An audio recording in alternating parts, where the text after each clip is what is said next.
Yo, what is going on? We are back. Episode 29 of the Off the Top Rope podcast. As you can see, we have secured our first guest. But first, I am Chris, known as Southside Woodall on Twitter, one half of the greatest tag team in the world. My tag team partner, of course. What up, though? It's your boy Barry. And in honor of Black History Month, shout out to Teddy Long. We are going triple threat players. We have a guest. Introduce yourself, my guy. Well, you say you Teddy Long, so who am I? The Undertaker. Nah. What's up, y'all? My name is Russ. You can follow me on IG, Mr. Infinity. I'm just here today for color commentary. I'm going to let these guys rock. I'm going to just, hop in when I feel necessary. All right, Byron Saxton, here we go. So, man, we are hot off the tail of the Royal Rumble. Some good, some bad. We're going to talk about all of that. Had some stuff come up in the wrestling world over the past week or so that we are going to talk about. Let's just jump right into it. Tommaso Ciampa made the jump to AEW. As we know, his WWE contract expired. I was a little skeptical at first because sometimes a good somebody that we know is a good wrestler jumps to AEW and nothing happens. But then Saturday happens and new TNT champion. Your thoughts, if you have any. Happy for the guy. Apparently, I guess he wasn't happy in WWE for whatever reason. It really sucks because him and Johnny had some going. Yep. Tag team-wise, they didn't really hit the full head of steam of their NXT rivalry. Kind of sucks about that because SmackDown could have used something dramatic like them two fighting each other. But, hey, shout out to him. Got a good crowd reaction first night. Hopefully, it stays hot because, we see it a lot these past couple years. Guys get to switching brands. They get lost in the crowd sometimes, and then they feel disrespected, this and that, and it just so wish he got the best. Hopefully he stays hot. Yeah, good feud with Briscoe. So excited to see where he goes from here. Yeah, man, very excited for that. You got anything on Ciampa to AEW, Russ? I mean, I'm not an AEW guy itself. I just watch the main brand itself. Starting to get back up on NXT. Actually, for me, I've been out of the game since until they got back on until they came on Netflix actually. Oh yeah. I finally paid it. I think last time I was watching WWE was when John Cena was beefing with the Nexus and Wade Barrett. Oh yeah, that's a long time ago. Yeah, long time ago, bro. Been stuck in a time machine, brother? Long time ago. But I always necessarily kept my ear to the streets as far as some of the stuff that's been going on. So. Gotcha.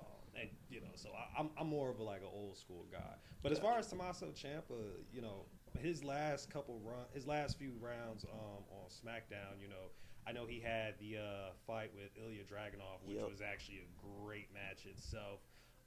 But I gotta say, as far as him and Johnny Wrestling goes, they kind of sort of coming off as Pinky and the Brainish after a certain point. I mean, even then, they done did the split up. Gargano ended up trying his hand at Dragunov. Now he has the whole beef with Fraxium. Yep. The mask itself. Creative is being very creative right now. That's the best I could say with that. But as far as Tommaso Ciampa goes, I think the guy was a great wrestler. If he's over at AEW, he's a technical guy. AEW has always just been about the actual matches themselves from what I've seen. So, I think it's a good place for him. Yeah, absolutely. I know he had wrote a letter and stuff and was just explaining I don't have no bad blood against WWE and all that. But, sometimes you just need something fresh. Yeah, just needed something fresh, as is the case with most people that make the jump. And again, it's great to have two big wrestling companies and sometimes TNA because people want to make the jump, test themselves elsewhere. We've seen it many times over the past few years. We did briefly touch the topic of NXT. Surprising to me, Ava did not renew with WWE. She was the NXT general manager, daughter of Dwayne "The Rock" Johnson. Left WWE for reasons unknown. Honestly, I just think, not obviously this isn't the same as Ciampa, but in that same vein of sometimes people just want to get out and maybe realize the business isn't necessarily for them. I don't know, but I will say I do appreciate because Barry, me and you touch on this a lot sometimes, or when we have to, about the way the I guess the brass in WWE leans towards a certain political administration. So I thought it was real cool for her to get. First off, she was standing on 10 toes when she was working there because like her dad, The Rock, he on the board. Like nobody gonna say shit to her. But she said, "Now, now that I can say it with my whole chest, fuck ICE and that administration." Like absolutely, Beast, as Chris says. Beast. On the topic of the Johnson family, Barry, I just want to tell you happy anniversary, man.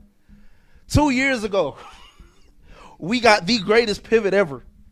And we were saved from bloodline theater and brought into the era of QB1 Cody Rhodes.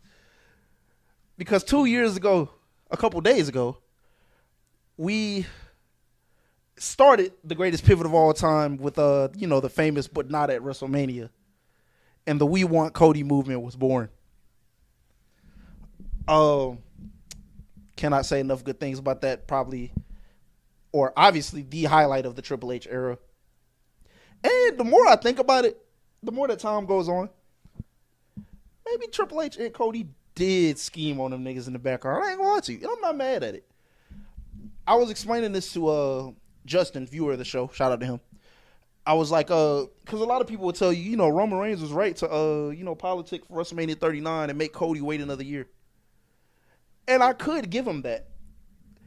If him and his dickhead cousin didn't try to spit in my face and act like a year of Cody's journey didn't matter, and they were going to throw it all away for a bullshit match. And I don't know if I told this on here before. Do you know what the plan? Do you know what the original plan was for WrestleMania 40? Like if those two had faced off. In hindsight, thank God, because you did tell us. So thankfully, that's okay. Because Russ, were you aware of the original plan? Or I wasn't. Okay, so yeah, they were going to go through with the match. Cody and Roman. No. Rock and Roman. Right, yeah. Okay. Yeah. The Rock was going to win. The Rock was going to win the WWE Undisputed Championship from Roman Reigns. And then guess what he was going to do? The next night on Monday Night Raw. Just drop it? He was going to drop the belt. He was just going to drop the belt, bro. That was it. He was going to beat his cousin in a victory. I don't normally advocate for Roman Reigns. There is no reason this is 2024. There is absolutely no reason that The Rock needed to win that match.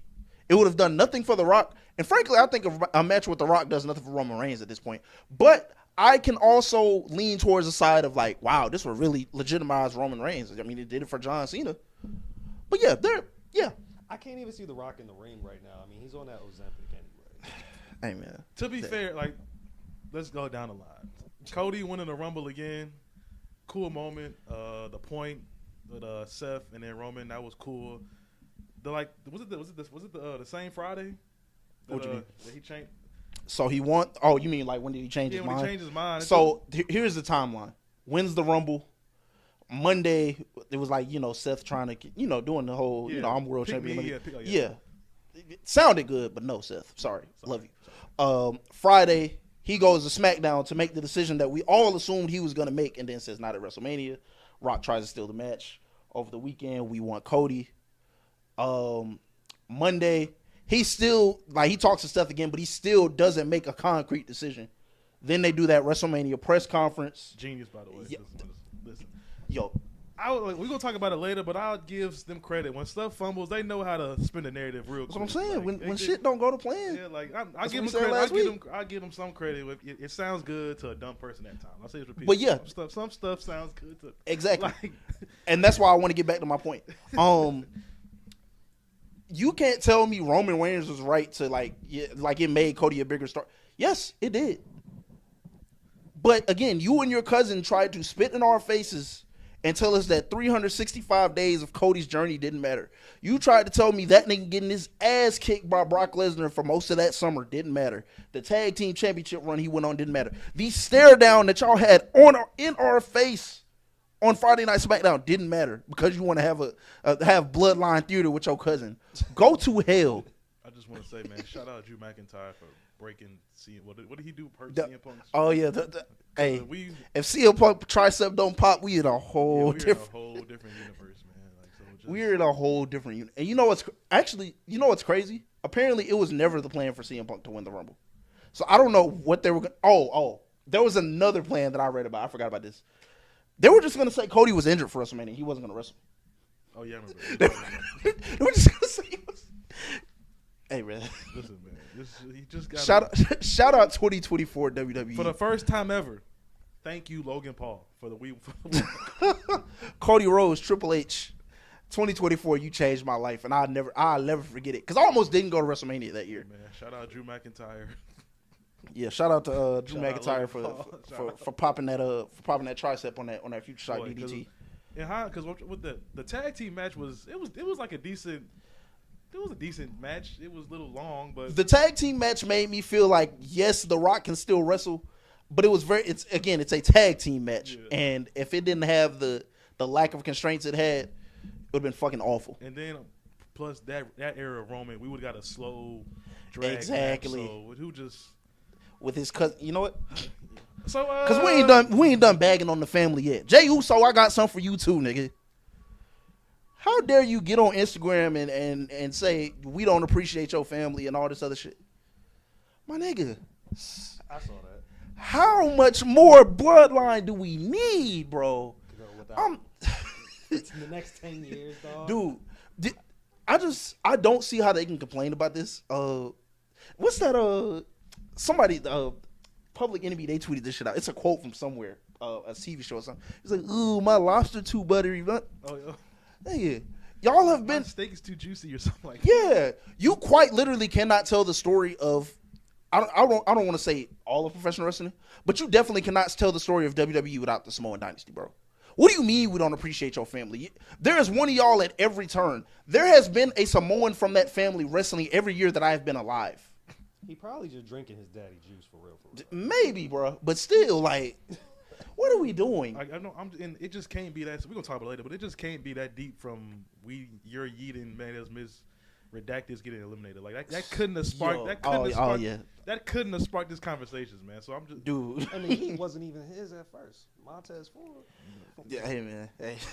Like I be trying to help y'all out, bro. I got the shirt on. I put my ones in the air. I be trying to help y'all. Just make there it has so. There hard. has been a Samoan involved in what I feel like are a prominent storyline every year that I've been alive and every year that I've been watching wrestling. We literally just talked about it, bro. It was Dwayne. The Rock's daughter was NXT general manager for the hell of it. She probably didn't even love the game. Dude, you had before my time. You had Yokozuna. You had the Headbangers. The Head Shrinkers. Yeah, Head Shrinkers. My fault, not Headbangers. Head Shrinkers. Yeah, Headbangers is a completely different tag team, so I'm glad you said that. You had Yoko, you know what I'm saying, Rikishi, all that, bro. The Wild Samoan. Like, what are we talking about? Y'all are in every era. Nigga, I've been playing the WWE 2K25 since it was free. Yeah. Niggas wasn't getting my money this year. You can see me, by the way. What's your OVR on that shit? We'll talk about that. Dude, I just played through the whole showcase. Nothing but glaze. You niggas making me play what if matches, talking about what if these niggas didn't lose. Like what if the Head Shrinkers didn't lose to the Steiner brothers? Well, I guess we'll never know, nigga. Fuck. Jey Uso, cut that shit out, man. Please. Y'all have had the WWE in a stranglehold since at least 2020. Really, I'll give you till 2022 because that's when niggas started to come back in the audience. So much so that niggas had to create another world title because your fucking cousin wouldn't show up to work, bro. Please spare me about, we don't care about your family. If anything, niggas care too much. Honestly, we can go back though. When did the Shield debut? Or when did 2015 when they had Roman eliminate 30 people in the Rumble? Dude, like, what are we doing, bro? Anyway, man. Your cousin is main evented. You know what? Never mind, bro. Never mind. But you heard how Roman was talking on the Pat show. Yeah. Don't worry. We're going to get it all. This is crazy. He's crazy. All right, man. Royal Rumble review. I'm going to save the Rumbles for last. Obviously, there were 4 matches to 2 Rumbles and 2 singles matches, undercard, whatever you want to call it. We had Sami Zayn versus Drew McIntyre and Gunther versus AJ Styles. Both equally sad for reasons in themselves. But let's just go ahead and rip the Band-Aid off, man. WWE is no longer phenomenal, man. AJ Styles has been retired by Gunther. Great match though. Great match. Wasn't anything. You know what I'm saying? What am I trying to say? It wasn't like anything. It was a typical Gunther match, I guess. Yeah, not even that. I think I'm just trying to say like it met my expectations. Yeah, it was. Yeah. But I with those two wrestlers, of course, I have like high expectations. So it wasn't anything out of the ordinary in terms of what I expected. I thought it was a great match. I thought they told an excellent story in. If you remember the first matchup on Monday Night Raw a couple weeks ago, it was kind of just about like AJ trying. He wanted to make Gunther tap like in a way to avenge Cena. So naturally he was trying to work the leg, work the calf crusher. If you notice in this second match, like Gunther's kind of ready for that, notices, and is doing everything in his power to like block the calf crusher, do all that. So I thought that was like a great way to expound on the previous match. I think they said Adam Pearce produced that match. So shout out AP, man. I got a couple shout outs for Adam Pearce today too. That's a real we gonna wait till we get to Monday Night Raw though. But yeah, man. Incredible match. Unfortunately, niggas decided it would be okay to take John Cena and AJ Styles from me all within a month. But 10 years does fly by, man. Like, can you believe we had 10 years of AJ Styles in the WWE? Like I say this every week, man. Who would have thought if you would have told 2007 me that AJ Styles would be in the Fed, like doing his thing, Hall of Fame career, would have looked at you crazy, man. But at first I was like, damn, man, this sucks. We got AJ last match in Saudi Arabia, but listen, I saw a video the other day. It was like him and R-Truth fighting in some bingo hall in early 2000s. Like, not many people get to have a dream job. Not many people get to have a dream job and travel. I'm sure it was amazing to go across the country to have like your last WWE match. So shout out to AJ, my personal GOAT. Save SmackDown from the treacherous days. You're always good in my book, man. Georgia legend. So whatever you do next, I'm rooting for you. If you go down to Jacksonville, go do your thing, man. I ain't even mad at it, man. So just thank you for being phenomenal, man. Absolutely. Sad day, man. Sad Saturday. Russ, I'm gonna let you go before I guess give my 2 cents on this AJ Styles. You guys took the words right out of my mouth. I mean, AJ, what a career. I mean, shoot, the guy's the face of TNA itself. I mean, the house that AJ built. I mean, like you guys said, everything. The man has had an expansive career. I personally did not want to see AJ go out this past weekend. Yeah. I even myself couldn't really believe this was it, considering, like you said, last week on what was it, SmackDown or was it Raw, when he actually made Gunther tap out, but the ref didn't see it and everything, and like that, it's all great storytelling up to where we get to here now, where Gunther, he's just this machine, man. He learns from every mistake that he is a child of the game itself, Yeah. And it's been expected. I mean, he's not. I don't even think the guy's interested in titles anymore. I think he's just interested in retiring people. Yeah. He's just interested in finishing careers. He doesn't. Honestly, I could be perfectly fine without seeing a title on Gunther anymore. Just him ruining people's careers. He's too good of a heel, and I mean, he was probably the perfect heel right now to let AJ go out. I mean, let's just keep putting Gunther over. I'm here for the Ring General. So yeah.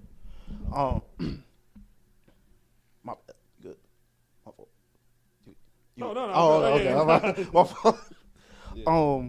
I just want to say, and me and you have talked about this many times, but for AJ to have had as successful a career as he did in these 10 years, especially considering the regime he came in on, it probably came to a little bit of a shock to some people, not because of ability, but again because of the specific regime he came in on.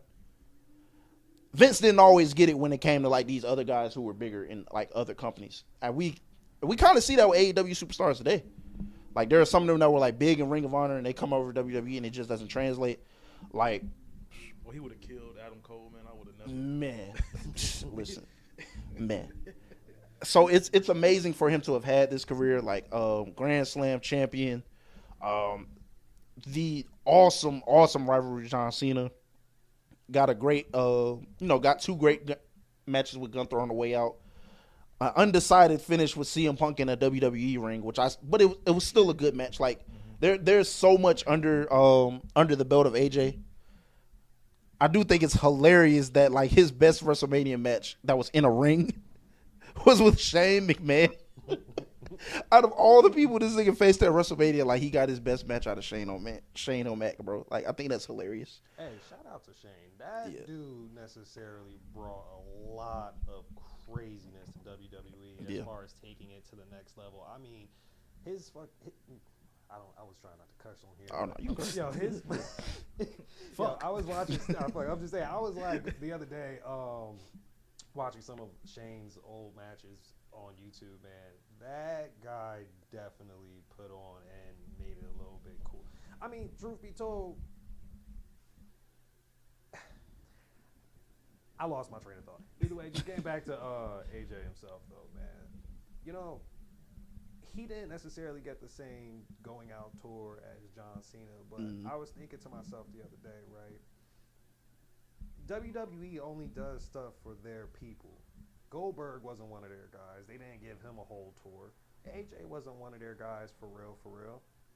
So, you know, if anything, he'll probably get it with TNA. Because, I mean, I don't even think AJ himself, looking at how the match went with Gunther, is necessarily done. Yeah. I don't know. And I only say that because there are a couple things. I do think it makes all the sense in the world for him to go finish in TNA just because, like, that's him. Like, have his tour there. Like I think the first name you think of when you say TNA is AJ Styles. Like, there are other notable guys, but I think, like, the very first name anybody would say is AJ Styles. It's definitely him and Samoa. Him and Samoa Joe. But also, I had been watching those Cena interviews, like, towards the end of his run, and he was like, I think he said this is when they was at Crown Jewel or something. He said, you know, AJ, you should consider, like, doing something like this, like doing a retirement tour. Cena said, AJ looked at him and said, bro, I'm 40.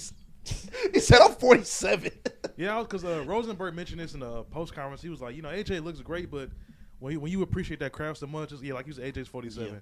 I can't keep doing 450 splashes and phenomenal forearms and certain stuff. So I get it to a point because luckily we didn't see Y2J the other day, so I would have. You know, which was that match where he had the slip where he was going over the tag? It was the tag match, right? Yes, main event with Leon Slater. Mm-hmm. There we go. The tag with Leon Slater and Javon and Dre. Yeah. When that happened, I automatically said in my head, "Pack it up, bro." Like, yeah, this retirement probably couldn't come sooner. Because, I mean, I understand mistakes happen. But over the year, AJ has been perfect. Yeah. Up until that moment. And I mean, even I myself knew. I said, yeah, wrap it up. It's time to go. Yeah. I think much like John Cena, it's just a matter of, like, because we looked at a lot of those John Cena matches over this past year and was just like, bro, like, you still got some wick left on the candle. But, like, some people just want to leave before, like, they feel like they're disrespecting the craft. And, like, I know Undertaker talked about this in, like, his last Raw documentary a couple years ago. Like, you don't want to become a parody of yourself. Like, you want people to remember you as the AJ Styles. So I think that's why he ultimately ended up retiring. Or, like, I think it was Shinsuke wrote a letter, which we found out ended up being true. Like, yeah, I'm done at the Royal Rumble. But, like, I think he just kind of knew, like, yeah, it'd probably be. Like, I'm still in pretty good shape. I can still put on a quality match. And, like, I don't want to. Like, I've done 10 good years here, and I don't want to, continue trying to test fate and test Father Time and see if I can, beat him. You said that was a Shinsuke letter? So, yeah, Shinsuke shared a post on his Instagram, like, last week saying, like, I think they went on tour in Japan last year, and he saw AJ address the crowd, and he was just like, you talking like you finna retire. And AJ was like, yeah, I've decided, like, Royal Rumble, that's it for me. How old is Shinsuke? He got to be in his 40s, too. Either the same age as AJ Styles or maybe in his 50s, early 50s. Shinsuke don't need to go nowhere. He should start a stable. Something's wrong with him because they've been doing that. They've been doing New Japan lore on SmackDown, so we gonna see. Sami Zayn is now 0-12 versus Drew McIntyre. Is that correct? or an 11. One 12, of those. 13, 12. These are 12 or 13. Either 12 or 13. Too Either many way, if you ask either me. way, two. Like, god damn, bro. Do you know how long Sami Zayn and Drew McIntyre have been working in the same company? They couldn't get this nigga one victory by count out or something, bro. Like, damn. Match wasn't what I wanted it to be honest. I think it was. I think towards the end it built itself up a little, but I don't know, man. We might have to, between the Royal Rumble and Monday night, we might have to start asking some tough questions about Drew McIntyre, man. I ain't gonna lie to you. We'll get into that when we get into it, but hey, listen, man. Friday. You better listen to me, bro. Fuck it, yeah. We gonna go a little early. We just gonna say this, bro. Like, I hope he's watching Monday, cause like Drew McIntyre, I want you to know, bro. It ain't Cody Rhodes' legacy on the line on Friday. It ain't Jacob Fatu legacy on the line on Friday. It's yours, my nigga. Two of the biggest big dogs in the company sat in the ring on Monday night and ain't say shit about how they beat you a bunch of times, my nigga. And you got the belt. You got the championship with the prestige, my nigga. You got the championship with 50 plus years of history. And them niggas just sat in the ring talking about some, yeah, I beat Drew McIntyre. Oh, I beat Drew McIntyre. Like, you heard the crowd, right? Yeah. You want CM Punk and Roman Reigns? Them niggas asked, do you want CM Punk and Drew McIntyre? Them niggas said straight up, what? Them niggas said that. Them niggas said, what do you think? They legit let the crowd pick the match. Hey, man, you know what they say, man? There's always a Drew McIntyre chair in every hotel room. Lock in Drew McIntyre. Anyway, yeah, that's all I'm going to say about that. The Royal Rumbles. So I decided, because it's a Royal Rumble and like you ain't finna talk about 30 plus people, for both of these we are going to do right, wrong, better. Something that went right in the Royal Rumble, something that went wrong in the Royal Rumble, something that could have been better. We will start with, frankly, because I like the women's Royal Rumble, we can start with the men's Royal Rumble. Give me one, so we'll go around each one. Give me one right, one wrong, one better. Let's start with right. Barry, go ahead.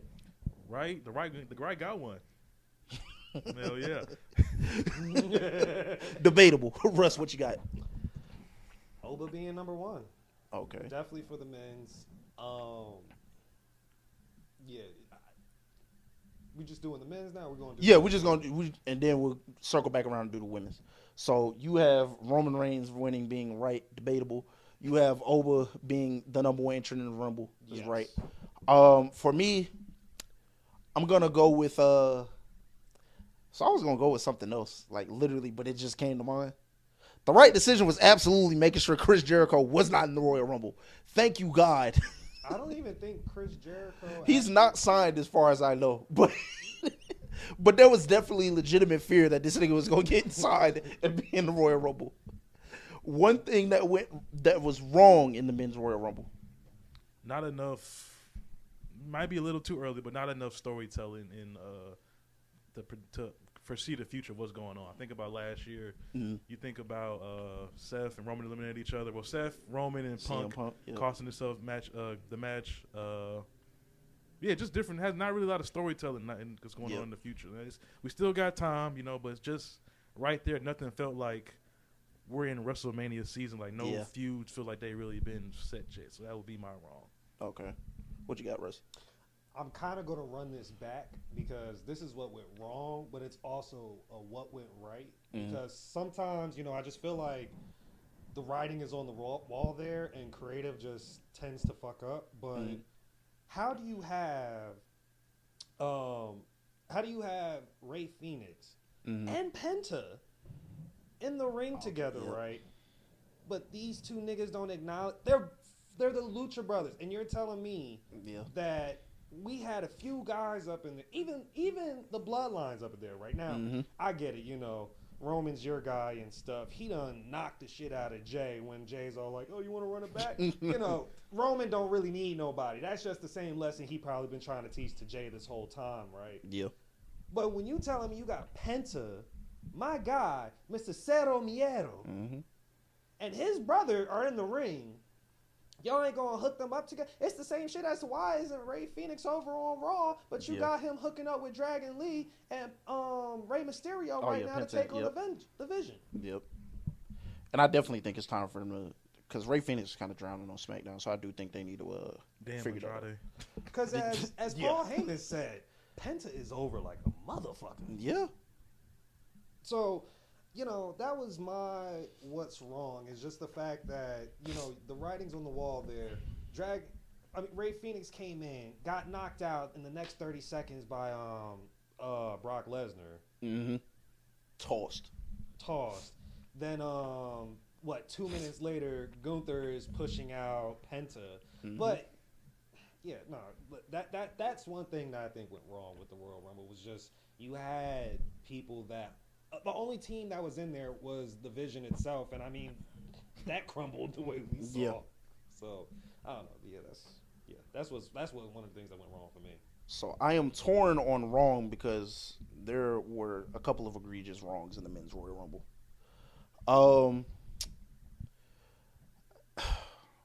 I'm gonna try to. So a couple of these wrongs center around Brock Lesnar. Oh God. One, and I'm trying to keep it at one, but honestly, one, I can sort of understand Obafemi being eliminated by Brock Lesnar because you do tell the story that, damn, it took Brock Lesnar to eliminate Obafemi. But then you proceed to have Brock Lesnar eliminated by Cody Rhodes and LA Knight, was it? Yeah. In the middle of a Jey Uso entrance. You know why they did I'm sorry. In the middle of Jey Uso running it back. You know why they did that? They gotta protect the property, bro. Hey. You saw how they did it. Run it back. He got knocked out. That was just a quick 2 seconds, but because you had the whole hype thing, everyone in the arena, they don't see Lesnar go out. We forget the whole moment because hey, we about to run it back. Yeah. Or I did that wrong. About to run it back. So, Brock Lesnar being eliminated is not the problem for me, but those two correlate. If he eliminates Obafemi, which probably shouldn't have happened, but then if you're going to do that, why is he being eliminated during a Jey Uso entrance? And I'm not a Brock Lesnar defender at all. Hate him, and I think wrestling has progressed past the need for him, to be quite frank. But, again, if you're going to have him eliminate your big rising star in this freight train of a guy, don't have this nigga be eliminated during an entrance. And at least give Oba more than just a clothesline to Brock. Yeah, and this wrong is 100% on Brock Lesnar. That bullshit you did to Ilya Dragunov, nigga. I watch Ilya Dragunov almost every Friday on SmackDown for the past month and a half. Take it to whoever. Bring it to whoever doorstep in the United States Championship Open Challenge. This nigga chop you in the corner, you not selling the shit, then it's you just throw him out the ring. This is why I say I feel like wrestling has progressed past the need for this nigga. You clearly not in tune with the product if you just throwing one of the hardest hitters on the roster out like that and not selling and not doing nothing. That's bullshit, bro. It's really bullshit. I'm not fucking with it. So that's what went wrong for me. Almost everything involving Brock Lesnar. Better. I wish Oba would have had more eliminations. That would have been a lot better. I think what did he end with? 5? Yeah, him and Lash had 5 or 6. Yeah, he started off with the 5 from when he didn't. First out there. Yeah, then after that it was when he was done with it. Yeah. Okay. I think he had one more elimination. Yeah, so that would be the better. And then can I think we got 2 years left, but after this, can y'all just stop going over there, please? Just them TKO niggas want that money. What you got for better runs? TKO niggas want that money, bro. Bro, I have already accepted they are not going to stop going over there. I want you to know that. I didn't know Manny was there next year, bro. See you niggas for 44, wherever that is. No, Mania. Yeah, we're in Vegas this year. The next, bro. Because I ain't going to 42. Yeah, that's actually my thing. Can we stop going to Saudi? Yo, the production was so bullshit. I have my thoughts. The best part of the Rumble is the 3, 2, and nobody was fucking doing it. Yeah, just no. And you really had to look to see that it was people in the audience because of them dumbass. They would not show that ring shot for more than half a second. Apparently, it was the way it was built. It's those lights, and stuff. yeah. So because once they turned the lights off, you could see the crowd, but that shit was bullshit. My fault. Go ahead. I mean, look, my thing, yeah, can we just stop going to Saudi? Like, look, there's a lot of reasons why I could bring up. I'm just going to necessarily be mild about it. Look, listen, Saudi, y'all chanting off key, okay? How do y'all get but off key? You can't even do that, and he was the first one in. You know. Secondly, even then with Trick Williams coming. I would say a better in general. Can we bring Booker T to the? Can we please? Because for the commentary on the commentary. Because truth be told, what that does not hit the same without Booker. I get that. Honestly. It just does not hit the same. But outside of that, it's not okay to me that all the guys could go out there in their underwears and stuff, but all the ladies have to come in wearing bodysuits all the time. Yeah. Granted, some of the bodysuits do be fire. Shoot, Jade's last year when they was in Saudi, the all white with the blood drip. Yeah, you saw Tiffany try to replicate that this year. Look, listen, a replica is a replica. We love an original. Y'all see how I'm coming, okay? Love you, Jade. Holla at me. Anyway, but yeah, can we just? There's not enough. There can't. But that's the thing, right? It's TKO. They're all about money right now. And the product is getting diluted. And if it's one thing that I've at least learned about whenever products go to the Middle East and stuff, look at movies. It gets a little watered down. I mean, have you seen Bollywood Spider-Man? I've never seen that. I don't know if I want to. You don't want to. So that's what we get when necessarily we're doing everything for just the money. The creative's gone. There's no long-term storytelling really going on. I mean, I'm still trying to figure out what the hell happened to The Rock and Travis Scott. Neither of them niggas know. Neither of them niggas know. We damn sure ain't gonna know. So Unreal season 5. So yeah, let's just there's no you can't just keep taking the money. Vegas is one thing. But you just can't keep taking the money, man. We gotta stay out of Saudi. I'm sorry. All right. Better for me. First off, I want to be very clear. For you niggas that are saying this Royal Rumble was the worst Royal Rumble ever, no, it wasn't. I was around in 2022 when they decided to goddamn have Brock Lesnar or Ronda Rousey win instead of Sasha Banks. And I forget, and Seth Rollins, I believe, was the favorite that year, if I'm correct. I can't remember fully. Actually, no, I think it's supposed to be Big E because he needed his rematch for the WWE title. Anyway, no, this was not the worst Royal Rumble ever. However, better for me was just, or something that could have been better, the overall flow of the men's Royal Rumble. And I know they're not going to do this, but my suggestion, they should probably consider either, one, they don't need to build some big-ass stadium on the backs of people, we ain't going to get into that. 72 hours. Yeah, that shit should not be humanly possible, by the way, and it isn't. But we ain't got to talk about that. They need to consider either one, never doing that again, or two, bringing the Royal Rumble back to an arena setting. And I know they're not going to do that, but the reason why I say the overall flow of the Rumble was hurt, it seemed like entrances were coming back to back to back to back. And I think, I will say, I'll give them this. People, for some reason, think that it's every 90 seconds after the person gets in the ring. As soon as the entrance hits, that 90 seconds is going. Cody Rhodes came out there and did his whole bit, bro. Cody Rhodes came out there and did the whole bit, the whoa and all that, and then got in the ring. I do think they should consider moving it back to arenas. And frankly, it needs to just be like running into the ring again, bro. I don't know about all the grandstanding on the ramp and shit. I ain't gonna lie. So I think they should consider that. The overall flow, I think, is what hurt this men's Royal Rumble. But you don't think it's a tactic necessarily? I mean, we know kayfabe, but you don't think it's a tactic to necessarily take your time coming to the ring during the Rumble? Oh no, it is. But what I'm saying is, you have an extra long entrance ramp from this stadium you've built. Yeah. The set was great. I love the set, by the way. I thought that was cool, very creative. I love when they do creative sets for shows. But again, you got Jey Uso doing run it backs. Cody Rhodes did his whole entrance.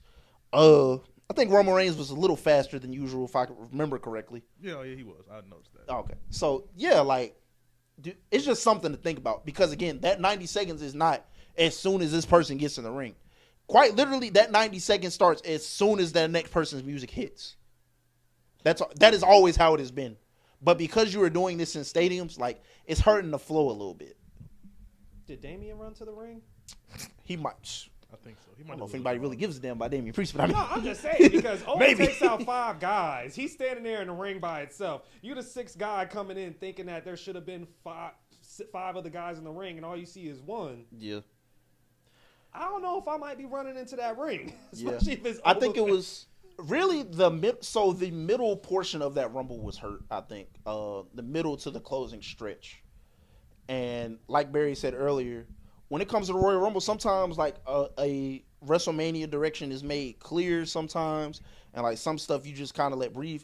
Nothing was really made clear to me. Cody Rhodes eliminated Brock Lesnar, and it's like I've seen Cody Rhodes definitively beat Brock Lesnar like 2-3 years ago. It's no reason for me to see that again. I mean, Oba and Brock may be the WrestleMania match, but other than that, like nothing was really made clear to me in that Rumble aside from possibly Oba and Brock and something with Cody and Drew, which we still don't know the dynamic of that yet because Jacob Fatu is still involved. So it was like nothing was really made super clear in that Rumble, and usually that's what happens in those Rumbles. So I think a lot of that was hurt by the flow of it. All right, we're gonna try to speed run through the women's because honestly, I didn't find a lot like wrong with the women's Royal Rumble. I mean, there's some stuff that was wrong, but I didn't find a lot wrong. So, things that went right for the women's Royal Rumble. Making Lash look strong. I think that did good. Yep. Yeah. I will co-sign that as well. And like the final 3, 2 of them not being like wrestlers. Yes, man. Yeah, it's work. It works. The system works. So I can definitely co-sign Lash, but for the sake of having something different, for rights, I will go with the showcasing of Sol Ruka. Very unexpected to me, to be honest. Like I kind of knew that she was like seen as somebody who would be like valuable to the women's roster in the future, and already is, by the way.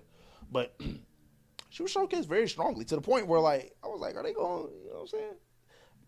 You know, they do book kind of cowardly sometimes, so no. But like, I was like, are they gonna let her win this? Like, is that what's gonna happen? Like, yeah. So I will go the presentation of Sol Ruka as a right for the women's Royal Rumble. What you got? You know, one of my wrongs is necessarily where I said they went right, at least with the women's, which you had, you know, the frenemies, Charlotte Flair and Alexa Bliss actually working together. Yes. In the Rumble. And then having the payoff itself of, you know, Charlotte being the one to take Alexa Bliss out, you know, we can actually go forward now dismantling them, and they can, you know, do their singles thing, you know, let Alexa Bliss go over with the Wyatt Six because they need help. Yeah. That's a whole nother conversation. But yeah, I also co-signed, you know, with Lash Legend actually having the most eliminations. She looked phenomenal. But yeah, just to be different, Charlotte Flair, Alexa Bliss, you know, they had a good run in the Rumble. And shout out Charlotte Flair, you know, she's picking up on 40 herself. Iron Woman. Yeah, I think she was the Iron Woman, right? Iron Woman. Or was that Soul? No, you would think it would have been Soul, was- and I would have liked it to be Soul. But Charlotte was number one. I just remembered because as you said that, like it just came to my mind. Apparently, Charlotte lasted longer than the entire men's Royal Rumble lasted. Like the duration of the men's Royal Rumble, Charlotte surpassed that. Because Javon was like 40 minutes. Yeah, Javon was like 40 something. I thought it was going to be Oba at first, being the Iron Man, until Oba's out, and I'm like, okay, who's left? And I look, I'm like, is that Javon? Yeah. In the red pants. They kind of, to me, they kind of underwhelmed with the Iron Man, Iron Woman, because Javon was 40. Charlotte, she didn't really seem like she was in the match that long, but looking back at it, she went a full hour. Yeah, and then it was a couple times though. I get what you mean because it was a couple times I looked and it felt like Charlotte was just like laying around. Like I started looking like, brother, which I'm not mad at because listen, being on your feet that long in the ring, I'm sure that's crazy. Then, like I said, with Oba and Lash, they both had 5-6 eliminations. It could have been. It could have been 8 or 9. Like you could have. I would have let Oba have the record legitimately for what it's worth. Yeah. A wrong in the women's Royal Rumble. What you got? I'm gonna let y'all go first. I'm still thinking. Go ahead. So, to bring up Lash Legend again and to say what's wrong again, Saudi, what is your thing against black women? Okay, you got That Lash up here putting on a fucking clinic right now. And all you hear in the crowd is overrated. Yeah, that shit is overrated. They did the same shit last year. insane. Yeah. That's why I don't like Bianca going over there now, to be honest. Like, why? I'm kind of glad she wasn't in the Rumble this year. Like, we're not doing any of our sisters in the ring justice by going back to Saudi. Do you understand the narrative we're putting out there? Like, it's not cool because now the rest of the world is going to be looking at Lash and thinking overrated, especially when she's teamed up with Nia Jax. I mean, now granted, Nia Jax is. I actually like Nia Jax as a heel. Same. Is she messy? Does she hurt a lot of people? Not anymore. Previously. But at the end of the day, I like Lash with Nia. You know, I can see a lot going. Lash has a great future, but the narrative being put out there where they're calling her overrated, nah, man, no. Well, she literally just started. Started. And what I think is so crazy, like she looks way better than what she did when she first started out, which was like 3-4 years ago. Yeah. And then this is the second strong showing we've seen her have in like a battle royal setting. Like you remember Evolution, like she was in there with Stephanie Vaquera then, bro. So like, yeah, she looked good during War Games. She's incredible, bro. I'm telling you, the eventual breakup from Nia Jax, and not saying that Nia Jax is hurting her now, but like the eventual breakup from Nia Jax is gonna do wonders for her. All them niggas in the back need to do is figure out her theme music, because whatever they did to her shit this past weekend, god awful. So do we get Lash and Jade before Bianca gets back? Because that finger. Listen, I really hope she didn't want to go back over there. I'm really hoping that. Because I don't see Jade losing it to Jordan. Well, if she don't, they got to start putting some title defense on the table. I'll say that. I heard they're gonna bring Bayley and Lyra on SmackDown, so hopefully that helps things out. That'd be great. That would be great. Oh, my wrongs. I'm kind of on the fence about it, but Rhea didn't look too strong. Io didn't look too strong. Kind of wanted more out of them too. If I was just a little more star power, that's probably my only bad thing to say about the Rumble. My wrong. Becky Lynch was not in the Rumble too long at all, bro. I thought it was way too early, to the point where I thought it was an accident, but I guess it wasn't. But like, I guess they didn't really give like their heavy hitters a good amount of star power. But I'm not too mad at it because you got to let Liv shine, got to let Soul shine. They let Natty shine. Yeah, you know what I'm saying? Natty. Yeah. Tiffany coming back was cool. So a little more star power would have been cool, but I guess, we get tired of it sometimes, and we finally get it. We gonna complain about it. So. But you also Pete who came back during that Rumble as well. We got the Bella twins. Oh yeah, that was good. The return. Hey, they popped for that. I was like, what the fuck? So only so many people was able to stay in for so long. Yeah, crazy amount of emotion, I will say. Insane, like, way more emotion than Nikki. Hey, like I ain't seen them yes chants in the WWE arena in a minute. They started throwing them hands up. I said, "Where the fuck are we?" I said, "Did we miss something?" This can't be the same audience I seen 10 minutes ago. What do you niggas know about the yes movement? All right, what? Man, Daniel got A-Rap, buddy. Like, what's going on, bro? Like, what? Like we are. The narrative is, they don't respect women, yada yada. But it's like her. Like Bella having that much motion. Like, what? All right, one thing that could have gone better for the women's Royal Rumble. I really wanted Bianca, but I mean that's only out. Just like I said, the star power. Like Rhea didn't look too great. Becky getting eliminated kind of early. I guess that was part of her little stick because she went on Twitter and was like, I wasn't never eliminated, so. Yeah. Just a little bit more star power, but I guess you got to make the young girls look good. So that's really it, I would say. What you got? How you was talking about how you didn't feel like the men's Royal Rumble flowed that well. Mm-hmm. I actually feel like it at least flowed a little bit better than the women's because as I was even watching the women's itself, people were just getting thrown over left and right, and I didn't even know when certain people had gotten thrown over. To me, to contrast your point. I thought that it started off like a little wonky and then like it worked its way up to like being a really good Rumble, as opposed to the men's like started off good, and then like towards the Got middle, wonky. it started to fizzle out. Yeah, so that's what. Yeah. Mm. I don't know what I have that could have gone better. I'm trying to think if there was just some elimination that didn't make sense or somebody who wasn't properly showcased. I don't know. Me personally, I'm not the biggest Liv Morgan fan, and I mean she's from Jersey. Shout out my home state and everything, but I really don't see the appeal in Liv Morgan as everybody else. Is she good in the ring? Sure, but even then, you know, on Raw the other night when her and Raquel were having that face to face about her throwing her over during the Rumble. Liv is just so fake. I mean, So you're not a selfish person. It's even the appeal.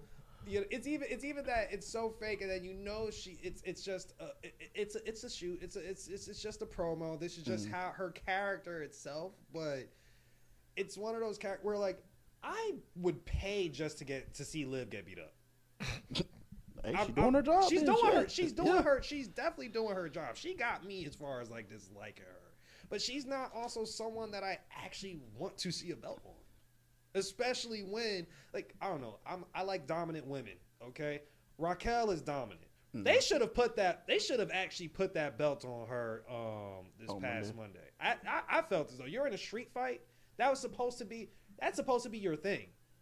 Like she's practically female Damian Priest in a way. I mean, well, better say that's Rhea Ripley, but you know what I mean. Like, it's just like you got the size. She's getting better with cutting promos, and even then, if we're not giving that to her, I would still hate.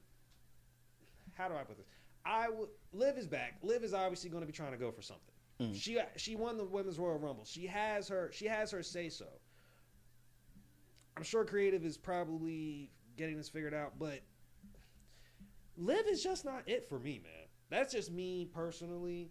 It was also the safe choice. Like everybody who predicted was like, yeah, Liv should win. It was kind of But to me, so I don't necessarily disagree with you because Liv is not like as talented as like her peers, and that's kind of why I like her. I won't lie to you. Like I am. You will find this out about me with certain wrestlers, but I am very much a buy low type of guy. Like you know what I'm saying. I had stocks in Dominic Mysterio before anybody did. Niggas was like, ooh, he need to go to NXT. Nigga, your daddy, Rey Mysterio. No, you don't. Figure it out. Dom's back, too. Yeah. With Liv Morgan, like I said, I'm a buy low type of guy. And the past few years, I always felt like her story was like, as far as the Royal Rumble at least is, you know, I'm right there. I'm right there every year. And like, I just can't get the job done for whatever reason. I think last year she was entrant number 30. The year before that, she was the runner-up with Rhea Ripley. Like she's always right. She's been in every women's Royal Rumble ever, by the way. But she has always been right there every year and just somehow can't get the job done. So yeah, I do kind of think it was the safe choice, but like I don't know who else I would have pointed at in that Rumble. The only other person that I would have wanted to win the Royal Rumble did not come back, and that was Bianca Belair. Facts. So to me, it was just like, it was a safe choice, but it was also the right choice. Like it was a layup story to tell to me in terms of like she's been right there every year and like finally done it. So I do get where both y'all are coming from as far as it being a safe choice and not necessarily being like Liv's not everybody's cup of tea because that's not it. That's not the first time I've heard that. Like a lot of people, it would be disingenuous to say she's on par with like some of her peers like Io Sky, like Rhea Ripley. But I do also think like Liv Morgan has a lot to offer from like a character standpoint, and like I've seen some like really good Liv Morgan matches, man. So yeah. All right, so we're going to take it home and move into Monday Night Raw.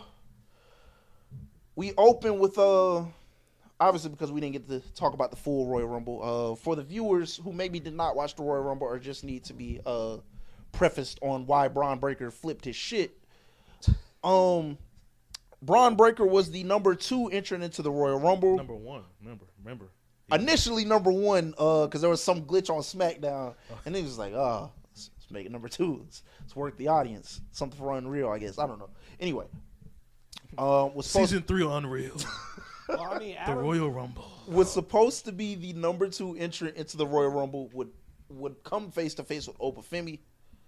There was a masked man presumed to be or presumed to end up being Seth Rollins. I found out who was actually under the mask as a filler.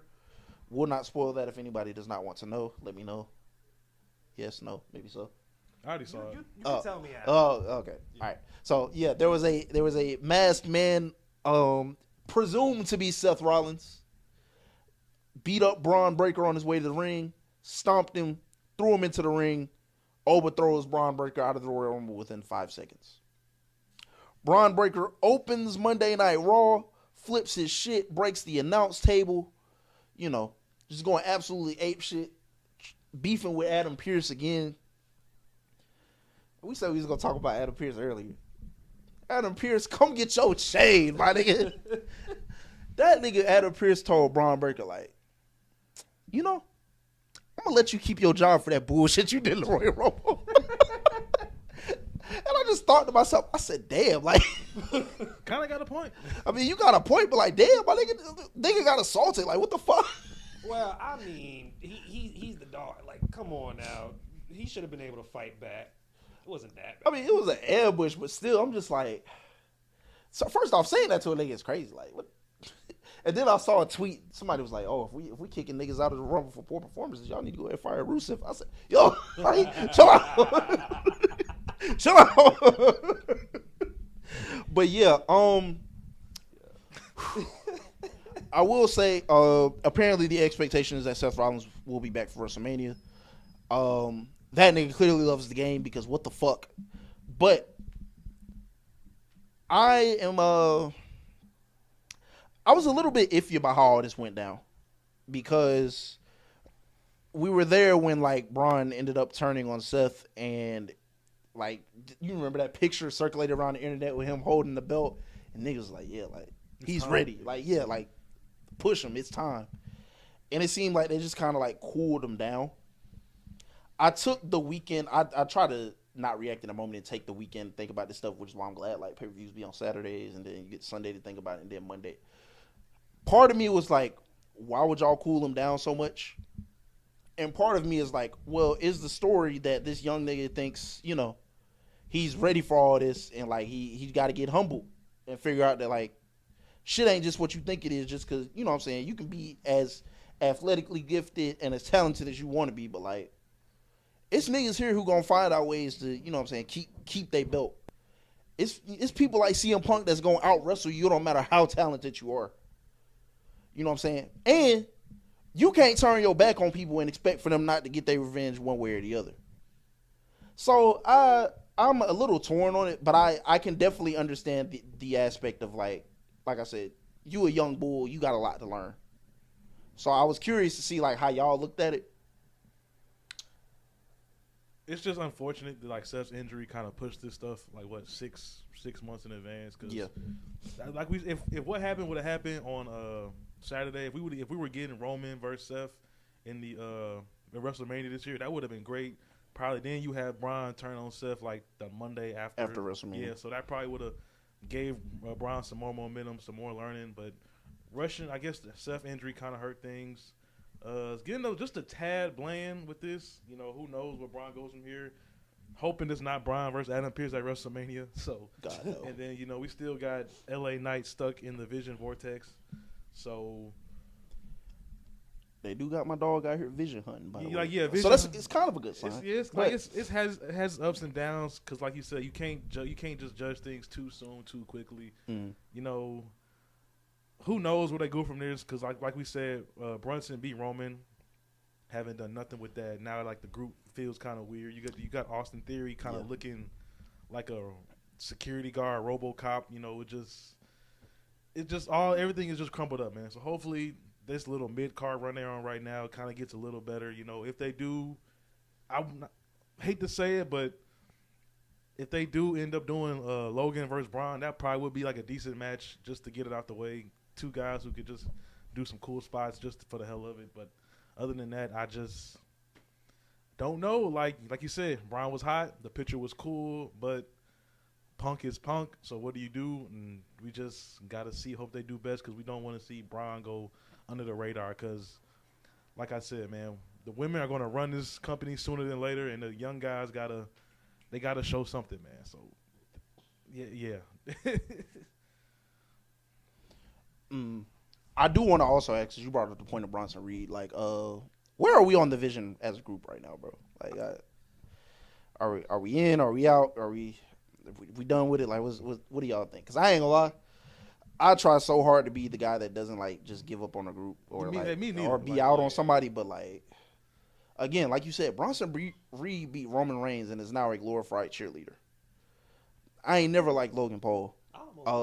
Austin Theory, might be time to pack your bags, brother. What'd you say? No, I was just gonna say I almost bought a Tribal Thief shirt.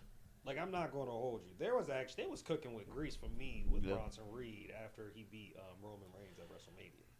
So by all means, where we're at now with everybody is just like It's a little It's definitely gone lukewarm. I mean, I kind of was a little bit tired of the division after War Games.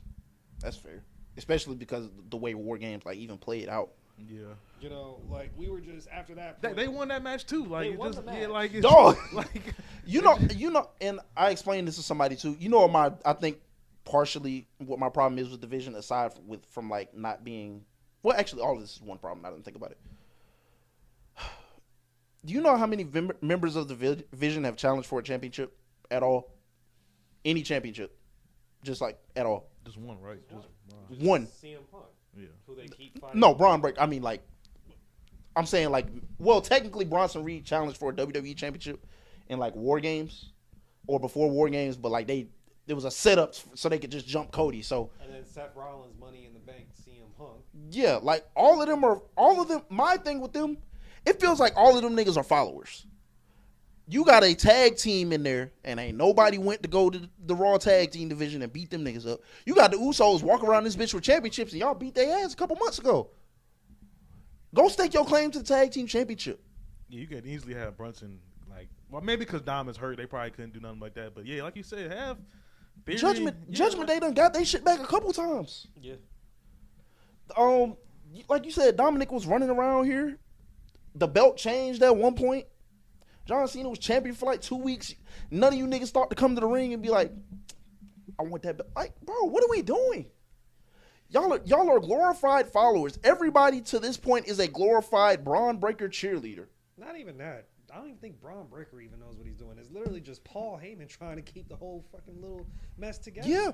Yeah, like I said last week with the whole Logan come, like, all right, guys, we're gonna make sure Braun wins the Royal Rumble. Like, what? Like, no, I understand it because that's not the first time I've heard that from a faction. I'm just like that. Just like you said, it just make like cheerleaders. It's like, all right, we're not. Well, I mean, even the ploy then is Logan Paul. Like, do we trust anything that comes out of his mouth? Truth be told, he could have been the one that was the man in black that attacked. I would honestly rather have that than what they're doing now. I would. Actually. No, hey man, you niggas giving Logan Paul one too many chances. I don't want to see anything that niggas doing, to be quite frank. Or it could have been Jake Paul. God, I hope Even not. worse. God, I hope not. Thank God his jaw's broke because they probably would have did that too. Hey, one Paul is already too many. Well, we started Black History Month with a bang, nigga. Young OG versus El Grande Americano. And we found out the Royal Rumble, or, I mean, if you had eyes, like you knew the El Grande Americano has been around for months. It's not the original El Grande Americano. Banger match from the Young OG as usual. With the assist of the original El Grande Americano with a beard. Chad Gable. Yeah, trust me, we know around here. It is definitely Chad Gable. We know who both El Grande Americanos are, but we definitely know who OG Americano is. You can't duplicate the rapacity. That dude is shredded. Okay. Yeah, that nigga looks insane. Welcome back, Chad. Glad you're healthy. Personally, because we know it's coming, who has to unmask when the time comes? El Grande 2? Or do we just go ahead and unmask OG Americano, which we all know is Chad Gable? I think you gotta unmask Chad because Chad can do so much more, like being just Chad Gable. Like, and keep the beard. He's looking like Wolverine, bro. Dog. If he comes with some kind of like new gimmick, keep him away from American Made, bro. Keep him away from them. I want him to act like he don't even remember them. He's been gone for this long. And I need him to come back like, yo, I've been gone for this long. Y'all ain't get shit done. Yeah. That is the attitude he should have. I told y'all necessarily take those chips. Ivy, you needed to have something to. And I've been watching. And y'all ain't do shit. I don't want to be with y'all. That is the exact right approach. Truth be told, he probably would just rather be Grande. Yeah. So like you said, I do think like he is much more as Chad Gable than he is as El Grande Americano. But also, that nigga took your gimmick and ran with it, brother. Like, El Grande too, and we've talked about this before too. The perception around what Chad's El Grande Americano is versus the perception of El Grande 2 is night and day. And I don't know how true some stuff is in terms of like niggas thought Chad Gable's El Grande Americano was like a mega gimmick and all this. The El Grande 2 is respected in Mexico. They love him over there. Like, that nigga is damn near a babyface in Mexico, bro. You forget that he is cosplaying a luchador. Like you know what? That nigga's a babyface in Mexico.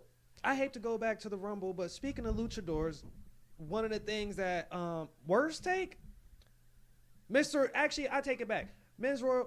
Iguana La Parca didn't need them. Truth be told, right? How many of the Americanos was actually in the Rumble too? Was it just one or was it just OG Americano and then Americano 2? And then like you said, I think it was 3 or 4 like 8 Triple Day guys. Yeah, so it's not that they weren't needed, but like you have to like read the room for real. Because they them be people there, over there don't know nothing about AAA. Because they can be there, but Finn Balor don't got a spot. That is funny. Like, yo, how I was like, I don't know who eliminated, but you could have easily had like Brock or Oba eliminate them with like ease. With I don't know. Yeah. So like that kind of was just. I definitely think it was a read the room type of situation when it came to the AAA wrestlers, and I fuck with Mr. Iguana. I fuck with La Parca. Like, they cool. That. But like I do think this was because the Royal Rumble was not here in the States. Probably shouldn't have done that. And you know what would have been cool too? If we had got like for those spots, right? It would have been cool. We got Finn Balor in there, but did Chad Gable make a return during the Rumble itself? No. Yeah, as OG, not as Chad Gable, but as OG Americano. Yes. You know what he should have done? He should have pulled a Mick Foley. Yeah. He should have pulled a Mick Foley. Came out, got eliminated Americano, and come back as Gable. Yeah. That would have been a great idea. I thought. Yeah. I honestly thought that's where they were going with it, but. So we agree, like, when the time comes, though, it probably has to be Chad to unmask as opposed to El Grande 2. Just because of where the character is, right? All right. Yeah. I specifically named this section of the note, Somebody Gotta Kill Gunther. I was in the kitchen, like the first, I was in the kitchen, so I missed him coming out with AJ music. But when I got on Twitter, I said, you know what? Get my gun. Get my gun. Yo. Get my gun. Had us all played. And you know what's funny? I don't know why I fell for it because I had quite literally read an article saying like AJ Styles is not scheduled to be in Philadelphia. And I heard the music hit and I just thought to myself like, all right, bro, he finna come say goodbye.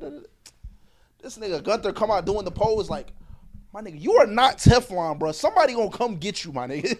Yo. It may not be today. It may not be next week. But somebody gonna come fucking get you.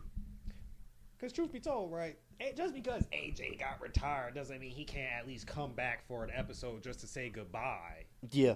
So that's why it got me for real. I ain't gonna lie. If he had did that in December with John Cena music, I would, yeah.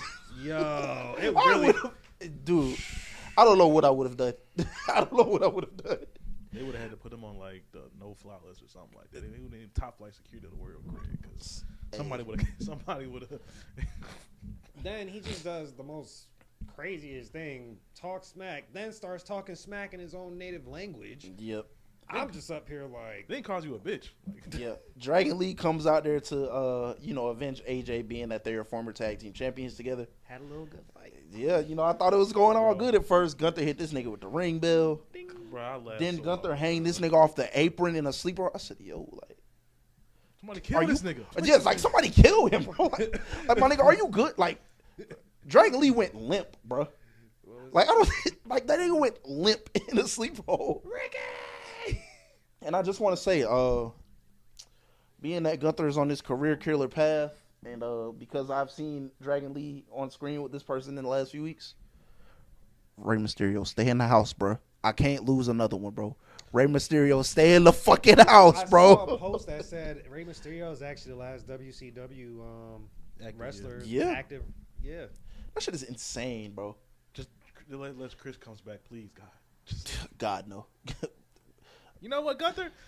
Put Y2J. Just go ahead and give it to Y2J. I was about to say, take all this pain you're executing towards everybody else and give it to Chris Jericho, nigga. Like, fuck, bro. Stop taking niggas I actually still want to see wrestle. Like I told my coworker, I was like, bro, we lost John and AJ in a like span of 2 a month, months, bro. Like, no time to grieve. I haven't hit the 6 stages of grief yet. I'm still processing one. Like, but yeah, Rey Mysterio, stay in the house, bro. I swear to God, if I see you versus Gunther on the WrestleMania card and it's for your career, or even if it's not for your career and it's for your mask or something, like I don't know if I can do it, bro. Please don't. Stay home. Do something. Go beef with Dominic again or something, nigga. You don't got to do this. No, go beat Dominic again. No, yeah, like, but don't do this. Just go manage the LWO. Something, bro. Find something safe to do, Rey Mysterio, please. Obafemi. Ain't gonna lie, man. I ain't gonna say niggas on Twitter like, he doing the Viking Raiders like that. You niggas ain't give a fuck about the Viking Raiders too much. War Raiders. I actually War Raiders. I hit the group chat actually about this because of the fact that I was like, yo, he made these niggas look like a comic relief, like they were Alpha Academy, and I'm like, the War Raiders ball, bro. Sometimes you gotta do what you gotta They're do. That nigga. tag champs themselves. Like Chris was saying, man, y'all were over to have 20 eliminations and not squash the War Raiders. Yeah, come on, brother. Come on.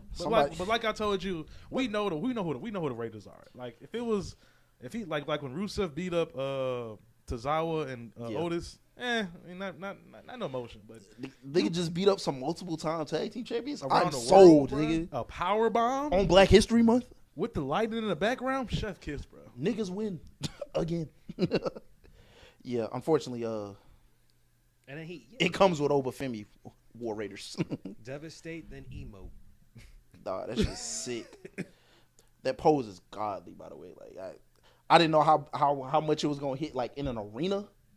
With the light, as opposed to like Performance Center, because like you take liberties with that shit. But incredible shit, bro. We had a Penta and Bronson Reed matchup. My guy. Penta won via countout. Great match. Way to protect Bronson Reed from what I don't know because he ain't did shit since he beat Roman Reigns, but whatever. As we stated earlier, it does appear that LA Knight is vision hunting. So I don't know what WrestleMania looks like for LA Knight, or frankly the next few weeks leading up to WrestleMania outside of just like I said, vision hunting. How do you pair him with Penta and Ray in them? Because technically they got a whole beef with the Vision as well. So because we saw how it got mixy last year as far as everyone else with the Vision, right? Because it was still being led by Seth, who was trying to go for a title anyway. Mm-hmm. You got Jay with the title. You got everybody with title hunting. But as of right now, Braun already been beat by CM Punk. None of them has a title shot right now. Mm-hmm. So, again, what are we doing with them? Because if we don't know what we're doing with them, then we also don't know what we're doing with LA and Penta, who we done just roped in with them as well anyway. So I think ideally this is how Division's WrestleMania should look. And hopefully we can revisit this around WrestleMania season and really see. Yeah. So ideally, that Braun Breaker stuff was done under the assumption Seth Rollins is coming back. So that's your one-on-one match. You have Seth Rollins versus Braun Breaker. From there, you have who remaining? Logan Paul, Bronson Reed, and Austin Theory. Personally, I wouldn't have LA Knight in any type of tag team match. Bronson Reed tsunami you on top of a car, my nigga. You and him need to handle that one-on-one at WrestleMania. If it don't get that far, EC something soon. Yeah, but like you and Bronson Reed need to handle that one-on-one. Wasn't Logan Paul involved with that beating? Yeah, it was. It was him and Bronson, like, because Braun wasn't involved with that beating. I think Braun wasn't. He was involved, but like the death nail was from Bronson Reed. They took him out. They took him out back. Yeah, they took him out back and shot him. So you and Bronson Reed need to handle that one-on-one. And while I don't necessarily want to see this, like again, you niggas just stand around doing nothing. Maybe do Logan Paul and Austin Theory versus the Usos for the tag team titles. Something, yeah. Hopefully, Dom being back, somebody out of them 3 or 4 get put into the IC title picture. Frankly, I feel like this iteration of the group isn't even what we should be having in our faces right now. I thought they should have did Ethan and Ricky, but like this is what they chose. So, shit, that's what we got to go with, I guess. God bless NXT, man. Yeah, boy. Isn't Ethan Page holding a title over at NXT right now? He got 2 of them. He got 2 or 1. He at least got an NXT. a Triple H mixed tag team championship and then the North American championship. And then on top of that, Ethan, it's time for you to drop that belt, big bro. They need you. I don't. At this point, I don't even care if it's division, but they need you on the main roster, big bro. It's time for you to go ahead and drop that. It's time for you to step into your role as the new Miz, brother. Chelsea needs you. Bad. Because her real hubby ain't doing it. Amen. Same man. Keep getting paid, man. He getting paid. Yeah. Hey, nigga got to come back under his real name. Get to come to work with his shorty every Friday. I can't be mad at him. The Women's World Championship street fight. Underwhelming. Yeah, I was gonna say underwhelming. Shout I thought out to Raquel for dressing the part. Yeah, both of them really. Both. I had to really like look at the gear, but like both of them dressed for a street fight, which is one of my favorite like details with wrestlers. If it is a street fight, come dressed for a street fight. That is one of my favorite things about Kevin Owens. Like anytime it's a street fight, that nigga's dressed for a street fight. I think Stephanie looks good in anything. That is true. Hey, Miles Bourne, if you want to put the Dukes up one day, I'm into it. That's so funny. No, I'm a Jade guy. I'm just saying, Jade. I'm sorry if you see this. I'm sorry, but you know, Stephanie, man, the devil's kiss. Yeah. Like y'all said, it was a little underwhelming. I think it went a little long. I think they produced a match kind of having Raquel be like a big person. They what is the Dragon Flip? What do they call that move? The Hurricane Rana. Yeah, the Hurricane Rana kind of was a little. Yeah.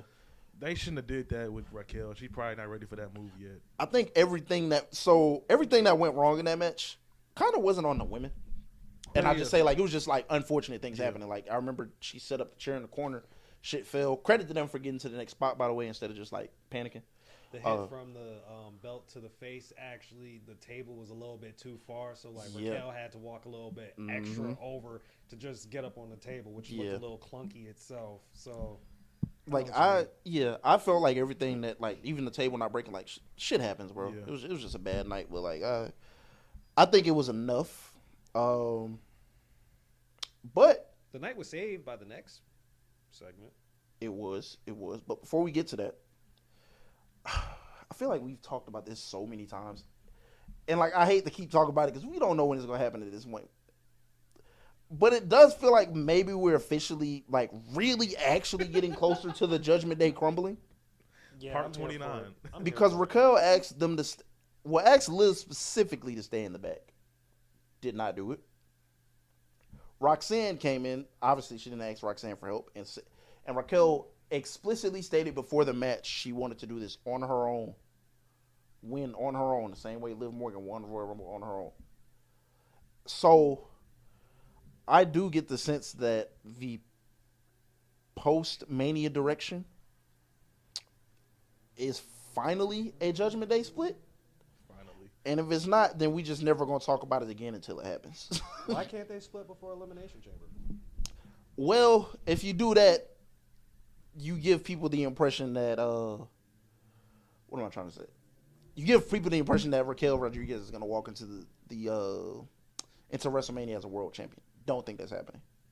She doesn't have to win Elimination Chamber. I'm just saying as far as like a fallout goes, like you could have Elimination Chamber. Liv already done came back. Liv already has a guaranteed spot for WrestleMania itself, right? Liv wants to be the it girl, the leader on the team. Raquel has had that status as far as since Liv has necessarily been gone. Why can't Raquel be in the Elimination Chamber and Liv just happen to ruin it for her? Ruin her shot again. I mean, yeah, that could work. It can literally disband, like literally it could. But I think there's more value in just like having something immediately ready after WrestleMania. I do think Liv is going to end up going over whoever she chooses, but I think it's going to be Stephanie Vaquer. And then like you have value in Raquel being there for her moment allegedly, and then like the next the Monday after WrestleMania or whatever. I'm just saying, Elimination Chamber. Hear me out. They don't have to be disbanded, but like you can see like the initial dissolve. Like let's say like Liv does something to ruin Raquel's chance of winning the Elimination Chamber. Next thing you know, Raquel's the first one to walk. Truth be told, Finn looks like he's about to be the first one to walk. Yeah, but I'm kind of wondering. It's a lot of different ways this can go because it's like I don't know if Finn is going to be ousted from the group, or I don't know if Liv is going to be ousted from the group. I don't know how it's going to work. But we are, whatever iteration of Judgment Day this is right now, like, it's probably over soon. I would think. Again, it should be. We've had this conversation so many times over the year. I don't know. And like I said, at this point, I just like to not mention it until it happens. But how did we get here from Edge wearing 2-piece suits? Man. So is Finn gonna go back to Demon Finn though? Because he has this whole bad guy shit, and then you saw CM called him out. Yeah, I have no idea. I have no idea. This is like the worst timing of it because. But I would definitely consider bringing the Demon out for Chicago Elimination Chamber because it definitely seems like he's gonna get one more crack at CM Punk. So we will see. And I hate to say it, but I don't know if I'm feeling Liv or Stephanie one-on-one. I'm sorry, I just don't. It's Liv. I was gonna say it's funny you say that because I just don't know, man. The next question was gonna be what was the interest in that matchup. I just don't know. Like I was like we all thought Raquel was gonna have her moment. Liv turn on Raquel, boom, the storyline is right there. That's a good third or fourth match at WrestleMania. Not Liv versus Stephanie. I don't know. Shout out to Stephanie. They had to rush her because Naomi getting pregnant, but Stephanie, like, I just don't know how they would sell that match. If they do pull a Hail Mary and make it a fatal 4-way with Roxanne, Raquel, Liv, and Stephanie, I'm all here for it. But right now, Liv and Stephanie, I just don't know. I don't know. It's WrestleMania season. I can always be sold on it. I got to see it, but like, yeah. Stephanie would carry the match as far as just.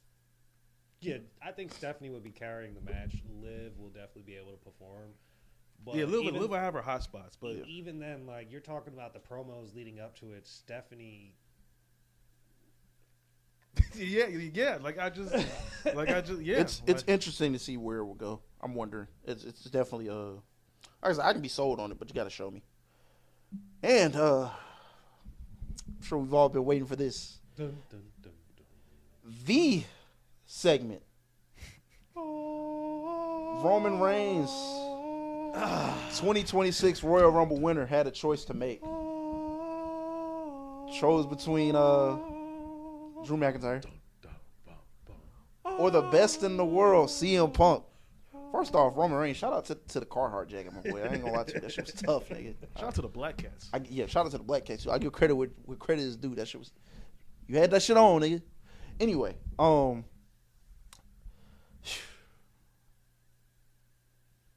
don't know where to start, honestly. First off, CM Punk like coming out there, brushing past this nigga and like looking into the camera and letting Finn Balor know, like, hey, hilarious. bro, like Roman's reaction did not, yeah, his reaction was hilarious, but like letting that nigga Finn Balor know, like, bro, like when I see you, what's up, nigga? I think we can start off with the Roman and Pat McAfee. Just okay, yeah. That, like I said, they know how to spin something. If that was planned, all right, Hunter, you got me again. You got me again. You got me again. Bravo. I don't know if that shit was planned.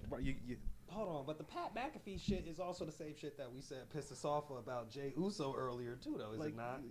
You got us. It is. Like the past year, didn't it just happen? Here's what I will say. You got us. Here's what I will say.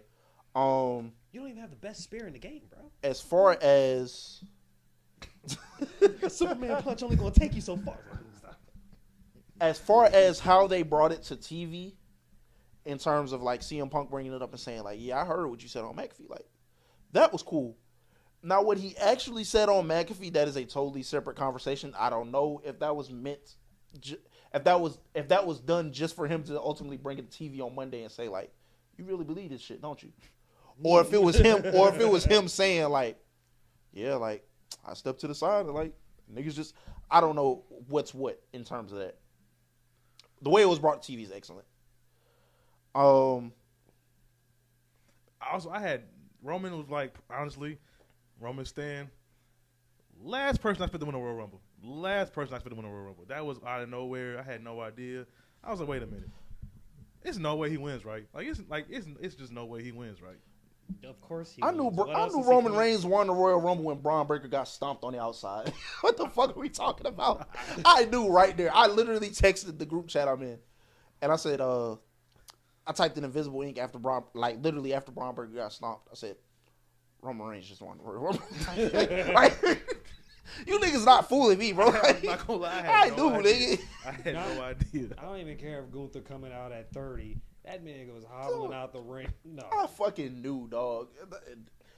And yeah, like you said, Gunther came out hobbling to the ring, and that's when I really knew. I said, "Oh, this is the last ditch effort." Like, and then Logan Paul was also like, who was the last? Roman, Randy, Logan, and Randy. Randy. Oh well, yeah. Okay. See, Randy, I actually could have seen going over. You could sell me on Randy going over in 2026. Bro, the thing is that he's also he just did the promo the other day talking about he's chasing after 16? 15. What is Randy? He got like what, 3 or 4 years younger than Cena? I think so, yeah. I want to say so. He ain't 50 yet. He not even 45 last I checked. Oh yeah, you might be right. He not even 45. So, granted, give me Randy with the belt in 2026. One last hoorah, please. No, 2. Give me that, because I see it. 2026. He's not. Hunter's not letting him pass him. No, 2026, 2028. Bro, if it's one person I think he would let do it, it's Randy Orton. Legacy. Niggas underestimate how much Triple H love Randy Orton. The problem is Triple H hate that Randy Orton used to be a dickhead. Yeah, and Randy Orton's not a dickhead. Well, he's not a dickhead anymore. He's not as much of a dickhead. He's a reformed dickhead. Growth. Yeah. Like, if he let anybody pass him, it'll be Randy Orton. If you watch any documentary ever where they talk about evolution, they talk about Randy Orton. He loves that boy. He loved that nigga, and the only thing he hate is that Randy Orton's so gifted and just didn't give a fuck. And then he finally got it together. Literally. Because I'm pretty sure by the time we started getting those Randy and Cena beefs, Triple H knew. I'm sure Randy, I wanted to see Randy get over, but shout out to Roman, man. But Roman also be like, hey, if it don't make sense, because we seen how creative it's been lately, he ain't coming back. Talking about like, oh, why has he only been part-time? Well, shit, come to find out, he only working part-time because he ain't liking what they got for him. And then finally now we got something, something that actually made sense. The shit's been building up since last year when ever since Paul Heyman turned and joined Seth, we've been waiting for that payoff the whole time. Yeah. But we probably, like you said, we probably would have got Roman and Seth anyway before we would have got Roman and CM. Yeah. Because Seth would have if Roman was coming back. But I also think we would have got Braun Breaker with Seth. Braun would have lost to Seth if Seth was still here. And then Roman coming back necessarily for the belt. Who wins out of that? I don't know. Yeah. Because Seth is just as petty from what I've actually seen now after that second season of Unreal. You know what? Seth Rollins, you want to be Triple H so bad. You want to be Triple H so bad. You want to be Paul Levesque. Let me tell you. You can't marry Stephanie. Jesus. You can't. And Becky Lynch, God bless y'all. God bless y'all. You guys have a beautiful family and everything, but dude, you're not Triple H. And you can't be shitting on LA Knight like that, okay? You should have just took the belt. You should have don't blame that on LA. I digress. I digress. So, all right, we're back to the promo. Where we kind of depicted the McAfee stuff. Where do we want to go next? So sadly, like we are, I don't know if you're on Twitter as much as us, but the IDC was kind of skeptical about everything. But if it's 2 guys who can sell you a match, one guy with his name is Roman Reigns, and one guy on the mic is CM Punk. Yeah. I came out of Monday feeling like this is so. Here was my and probably everybody's biggest issue. cinema with the bloodline was cool until it wasn't. Till it got overplayed, till it started bleeding into the matches, and every match ended the same, which was ref bump, bloodline interference, Roman Reigns wins again, and all this other stuff in between. It got played out when we started doing backstage segments that was just like cinema.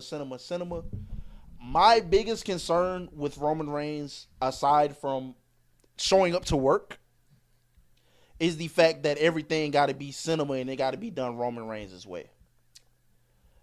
Monday night showed me they're doing this CM Punk's way, the professional wrestling way. And he said today on Up and Adams, they asked him like what to expect from, I guess, the build to WrestleMania 42 or whatever. 40, what is this? 42? Yeah, 42. And they were like, what should we expect? What is this gonna be? And nigga CM Punk said, "This is a dick measuring contest." And that's exactly what it was when you heard everything they were saying to each other on Monday night. CM Punk saying, "Nigga, I brought you in this bitch. You and your homeboys, I brought you in this bitch. You followed in my footsteps 400 days.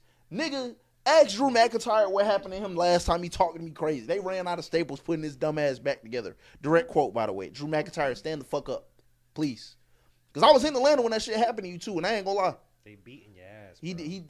That nigga CM Punk did beat the shit out of you. And frankly, you should never be running your mouth about CM Punk when I seen what he did to you in that cell. But anyway. Yeah, but that shit is very much what CM Punk said. This WrestleMania main event is a dick measuring contest. And if we want to really get into it, the backstage politics that me and you talk about on a weekly basis is at the forefront. Is at the fucking forefront of this main event.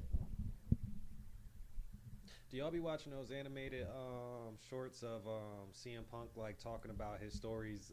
Yep, from previously. Yep. I was watching the Busted Open podcast the other day, and Bully said something that was like so funny to me, but then it really hit me seeing this promo, which was CM Punk is an angry dude. Like he is genuine. No, like he is a genuinely like angry person. Like there is a lot of like backstory anger, like a hard childhood. Like the nigga need a hug type shit. So when he's doing these promos, like that anger is for real. Yeah. Then going back to like they went back to found the Punk and damn, what's his best friend? The Colt Cabana podcast. Colt Cabana podcast. Like, bro, they wanted me to make Roman look good. Like, no, like it gets annoying. And then on top of that, we forgot that he didn't want Roman in the Shield. He wanted Chris Hero, Cassius Ohno. Yeah, he wanted Cassius Ohno. So it's like, damn, bro, like. Which I ain't gonna lie, like I don't usually side against CM Punk on shit, but nigga, that would have been a terrible idea. Like, obviously, it took Roman a little while to get over it, nigga, but like. That would have been a terrible idea. Yeah, like what can we do? Roman would have got over anyway. Look who his family is. Oh yeah, no, he would have got over it eventually. But it was irritating. Hey, no matter what you do in this match, make Roman look strong. And then when the machine is determined to get you over, you're going to get over it. It may take forever, but like, or even if you don't get over, when the machine is determined to get over, they're gonna keep putting you on the screen. It may take a pandemic, but you will get over. Them niggas are going to keep putting you on the screen. And then what was Roman's response itself? It was like, yeah, but then you cried because shit wasn't going your way. You were gone for 10 years. Yeah, he was like, CM Punk was telling him. Yeah, CM Punk was telling him, I go to all these countries, then I come back from Monday Night Raw, and you talking about your absence as a gift. Then he said, let's get something straight, bro. You already playing catch up because you was gone for 10 years. I mean, he kind of got. I was like, I don't know if you're necessarily right, but you're not wrong either. Nigga. Like, if I was gone for 10 years, I might tell them niggas hand me every date that we got too. Like, I don't know. Oh, like the promo just touched on so much. I think what the podcast shit sold it for me because it was evident they weren't gonna like the podcast, and then the callback of Survivor Series. Like Punk actually did the title belt shit. Yeah, I saw the picture. Like whoa, like all like right, it was nothing goes untouched, bro. That promo made it evident to me that like the kid gloves is off. They not finished. Whatever that shit was they tried to do last WrestleMania. Because the build to that triple threat sucked. The triple threat was awesome. the fucking build was awful. It was just 3 niggas beating each other up every week and then pointing at the sign at random increments. That shit sucked. Because remember, Seth Rollins was like the only redeemable part to that build. I remember that specifically. The steel cage match MSG that saved everything. Because I was like, as a Roman fan, why is he in here? But yeah, thank God that MSG spot, him costing Punk the match and then beating up Seth gave probable cause for it to happen. For even Roman still, to join the triple threat match. Yeah. So, yeah, like the kid gloves are very much off with this, bro. Like once they touched on the podcast shit, I said, oh, okay. Like they touched on like him bringing Roman in WWE, but you can argue like it's kayfabe. Like the Shield was CM Punk's mercenaries. Even if he didn't want Roman Reigns in the Shield, and Roman Reigns ended up in the Shield, still kayfabe. Like you was the first time we seen Roman Reigns on the main roster was as CM Punk's mercenary, along with Dean Ambrose and Seth Rollins. So I was like, okay, Shield lore, blah blah blah. Nigga said, yeah, you went on your best friend's podcast, made my life harder than it ever had to be. I said, oh, you telling niggas why you couldn't get over. And you telling them like what happened? Like, yeah, like okay. And he touches on that so much, like with I think it was like the A&E, I'm finna call it AW, but the A&E TV show where they did Roman and Seth. It was like, bro, Seth leaving the Shield made me like had to step up. Like I wasn't ready for this. Like just so many callbacks, and like I said, man, if 2 guys could sell you a show in 10 minutes, it was them 2 guys, man. So who won that war of words? So to me, and it's not a cop out, but they came out even because they both said things that are relatively true.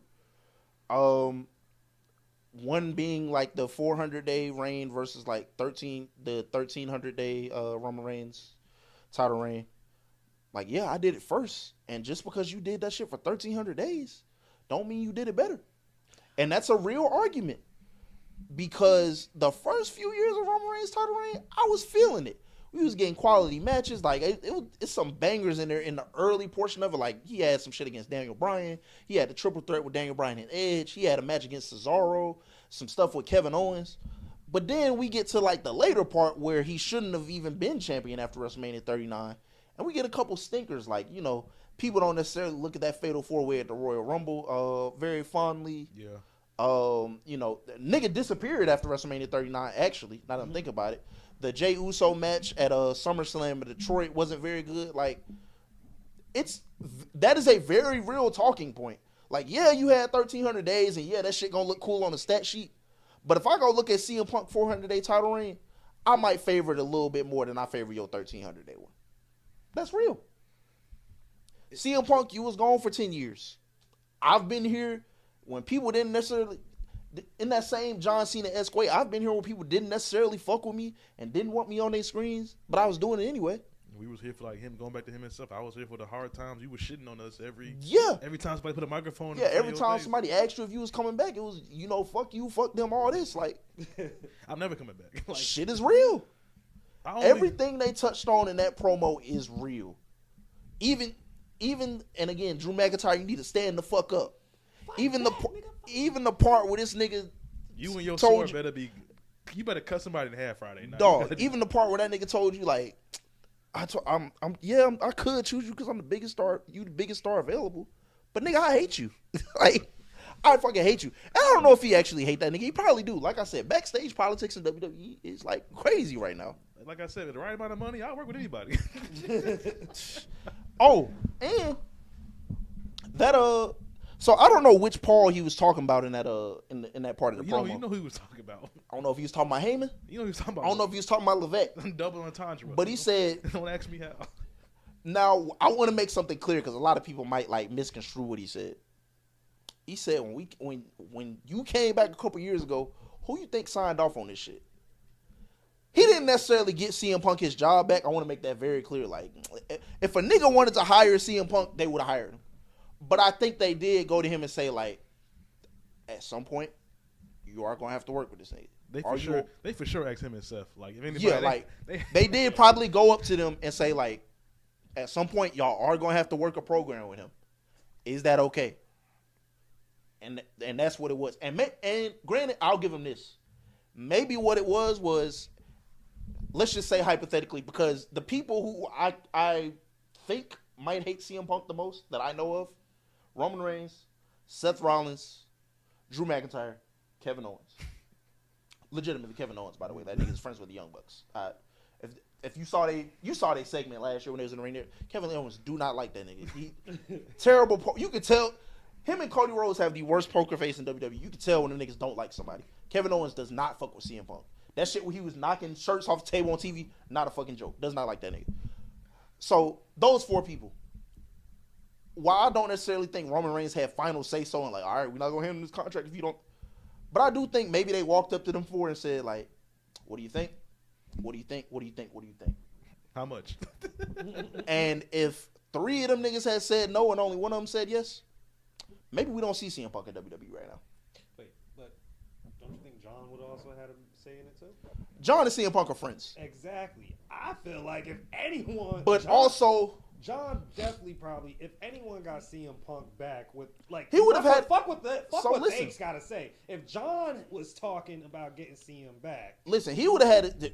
Do I believe John Cena would have had his back? Yes, but I also, it's not that John Cena doesn't have that much pull, because he absolutely does. he has more. You got to realize that John Cena just and I learned this during his retirement run because I had to learn it the hard way watching like some of the people he would face and who he would lose to.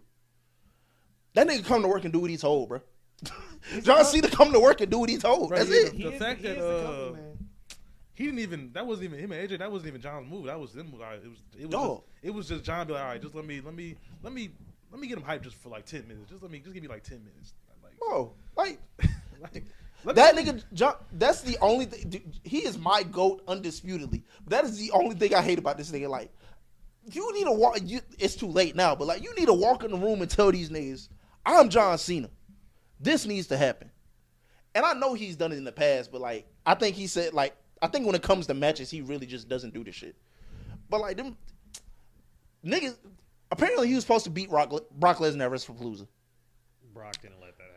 No. He didn't. John Cena didn't let that happen. Right. And I understand it from a business standpoint because he was like, you know, when I leave in December, like, these niggas still got to open their doors for business. The business moves on without me, all this other shit. No, nigga, like, win the fucking match. I don't want to see Brock Lesnar, bro. I don't want to see Brock Lesnar. I watched Brock Lesnar kick your ass for half your career. Please take the win, my nigga. And also, John could have just been the one person Gunther didn't actually retire. I mean, Again, give the fans what they wanted. Nothing that happened to John Cena during this retirement run happened without John Cena. Well, yeah, nothing that happened to him on his retirement run is nothing that could have been prevented. There's nothing that couldn't have been prevented. If John Cena would have went out there and said, "Yeah, I don't want to face Dominic Mysterio for like 3 of my final matches, 3 out of 4 of my final matches," that shit could have happened. Like, if he would have just went in off and be like, "Put Jacob Fatu on the schedule," niggas would have did it. So he's just a good soldier. But yeah, to answer your question, yes, he probably would have had CM Punk's back. But I don't know how much would have got done behind that, honestly. I'm just saying, I feel like John's say counts. John's one say comes together as far as possibly. Is equal to just the cumulative. It's just John's final. What was it, year and a half since like him coming back. Well, Punk coming back from Cena's retirement versus your heavy hitters for the next 5 to 6 years. Yeah, how they feel about this one nigga. Because ultimately, like I said, I don't think Roman Reigns had final say, and I think a lot of people will misconstrue that. But I do think if like I said, if 3 out of 4 of those names said no, like, you can't hire this nigga. Because then, like, if my top stars don't want to work with you, like, what are we gonna do with you here? Because we can't do CM Punk versus Dominic Mysterio every other week. We can do it, but like, yeah, we can't do that shit at WrestleMania. Like, I can't hire you here because my top guys, even though that would still be stupid on their part, if my top guys say no, like, you niggas don't want to make money with one of the biggest stars that has ever graced this industry's presence. So is the talent more? Has the talent become more divas nowadays than they were back then? I think it's more publicized. I think we know more than maybe we are meant to know. Yeah, like we didn't find out about Double H until years later. So. Yeah, I didn't know, and maybe I was being naive. I didn't know shit for real about like Triple H reign of terror until I was older. Oh yeah. I didn't know about the alleged like Him and Shawn. John Cena golden shovel shit until like I was an adult. Like there is so much that we just maybe, I don't know if we're meant to know it now. I don't know if we're not meant to know it. But like between like following a bunch of wrestling journalists, between Unreal and between like all of that, like it's just more publicized. Like we didn't know that Stone Cold's whole reign came from Sean, Hunter, and NWO hugging in like the middle of a ring. Yeah. After hugging from still. So yeah, it's just. So I just think like a lot of it is not, and also, Barry, you're not gonna like this, but I think part of why the backstage politics are what they are now in WWE is because of Roman Reigns, because of that long title reign, and not The Rock. Well, kind of. It's kind of his fault too. I get that. It goes in the line because, like somebody was saying, this is really depending on how this goes. This could be Rock versus Cena Part 3, just like how shit goes. Like yeah, see, because in my mind, the politics in WWE, or the guys who I am aware that politic the most based off like what I've been reading, Cody Rhodes, Roman Reigns, CM Punk. The top guys. Yeah. Sometimes Seth Rollins will. I heard Sami Zayn did that shit to Chad Gable once. That shit is very nasty. I'm not gonna lie. That nigga did Chad Gable dirty. But and again, I don't know this to be true, but in my mind, when Roman Reigns and Paul Heyman, to be matter of fact, because like they make them decisions together, if you didn't know. When them niggas decided to go to Vince McMahon, who was still in charge in 2023 at the time, to some extent, like Triple H was in charge of creative, but like Vince had like final say until like the merger hit. When they went to Vince McMahon and decided to say like, yeah, I think Cody should lose and like I should go, we should go on this run for a year and make him a bigger star. I think Cody Rhodes in that moment said like, bet, nigga. like, bet. Like, you wait till I get this belt, nigga. I'm going to show you it's really up for you, nigga. Link got that belt at WrestleMania 40. Does not look back. Has not looked back. WrestleMania, fast forward, we at WrestleMania 42. They was allegedly supposed to run Cody and, not even allegedly, I believe they were going to run it. I believe they were going to run Cody and Reigns 3. Which I believe at this point in time would have been unnecessary. But they were allegedly going to run it. And Cody said, I need to drop this belt to Drew. Like, I think it's better for all parties involved. Which it is, by the way. But flat out just dropping your belt and being like, we not doing this third match we not doing this third match at all. But two, nigga, you think we gonna do a third match for my belt where I know you clearly want to go over, and then you gonna disappear with my belt until SummerSlam? Fuck you. So I personally believe that I lose in England. man, I personally believe that Cody Rhodes, like that beef between him and Roman Reigns is absolutely real. By the way, like I'm thoroughly convinced. Like if you wasn't convinced before, you should be now. But I thoroughly believe that like the after effects of the WrestleMania 39 main event and like him not going over the first time like he was supposed to caused all of this. I believe that messed with the politics of current WWE. I just don't think he should have won that early. I'm being honest, but it is what it is. My thing is, bro, again, we talked about this earlier. You can sell me on the story of like you making him a bigger star in the year because you did. But then y'all tried to steal this nigga's main event away. Yeah. That nigga showed up to work more than you the whole year, was at all the house shows, all this other shit. And you and your cousin was just going to say, fuck it. Because your cousin is the biggest movie star in the world. And because you think it got to be all about your dynasty. I don't know, man. I don't know. It just is what it is. Unreal season 6. Really listen. But like I said, Drew McIntyre, bro. Fight back, nigga. Yeah, you need to fight back because your Ain't nobody else on SmackDown legacy on the line but yours, my nigga. Yeah, Randy and Cody straight, to be honest. I promise you, Cody straight. I done seen Cody cut a promo with both them niggas that was in the ring on Monday night. Held his ground. You? Every time. You gotta Verbally jousted with John Cena. Them internet jokes only gonna take you so far, Drew McIntyre. Them internet jokes only gonna take you so fucking far. I hope whatever you got on Friday is really good, bro. Because there's the triple threat between him, Cody, and Jacob, right? To me, that should be the move. Because if that, hey, listen. Make it. I throw Randy in there. Fuck it. Just listen, man. There's a lot of stuff I'm ready for. Drew McIntyre, bro. But that's the thing. Just Drew, because them niggas, even the crowd just turned just like that. Like if they would have booed, if they would have cheered Drew's name just a little bit, it would have been a little shaky. But the fact that everybody was just all right, run these two niggas. Hey, just run it right now. Put the graphic up right now. The graphic ready? Drop the graphic. Hey man, yeah.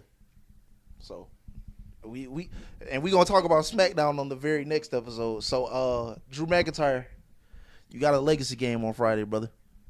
Don't make me come back to this microphone next week and have to run you the riot act. Cause they saying it's a Drew McIntyre chair in every hotel room, bro. Nobody believes you right now. What are you gonna do about it? Shit, you would think it would be the time for him to do it, considering the last time he actually had a belt was during COVID, and that was sad. Amen, say man. That was sad to get a belt and then look around, and then there's nobody there except for a bunch of monitors. Yeah, that shit gotta hurt. Whew. And now having talking about you like this, bro. Say man, lock in, nigga. I will say it's a good sign that this nigga ain't tweeted nothing since Monday. So, like maybe he really getting in the lab, but like, I got the prestigious championship, and you, again, I look at all championships on the same level, bro. There was 2 world titles when I was growing up, 3 if you count the ECW one. I look at all championships on the same level, but I got the championship with the history, and this nigga's talking about me crazy. Like, I'd go off, nigga. Both of them. Both of them. I'd go the fuck off, nigga. I might come back on Monday.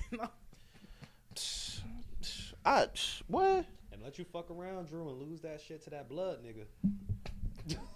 Hey. It's out there straight. Yo, y'all see Jacob? Man. It's Drew McIntyre chair in every hotel room, brother.